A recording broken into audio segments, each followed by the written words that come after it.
Buraxılışa uyğun belə bir sualınızdan baxaq. Səhifəni izləməyi və videonu bəyənməyi unutmayın. Salam əziz şagirdlər. Bilirik ki, buraxılış imtahanına düşən mövzulardan biri də trigonometrik tənliklərdir. Deməli, bir trigonometrik funksiya düşür, bir dənə trigonometrik tənlik. Buraxılış səviyyəsində belə bir sualın izahına baxaq. Deməli, əvvəl çevirmə düsturlarını yadımıza salaq. Kosinus, sinus, tangens və kotangesdə pi və 2pi olanda ad dəyişmir. Deməli, pi üstəgəl x plus 5, x böl 5-dirsə, bu elə kosinus kvadrat x böl 5 olaraq da qalacaq. Rübü niyə araşdırmadım, hansı rübə düşür? Onsuz üstündə kvadrat var, müsbət olacaq.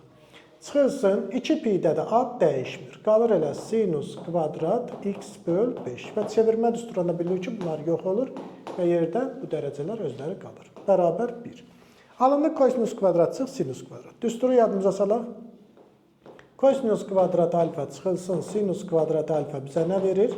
Kosinus 2 alfa verir. Bu düstura əsasən kosinus kvadrat x böl 5 çıx, sinus kvadrat x böl 5 bizə verəcək kosinus 2x böl 5 bərabərdir 1. Kosinus x bərabər 1 xüsusi həllin yadımıza salaq. Kosinus x bərabər 1 olanda xüsusi həllimiz necə idi? 2pi k.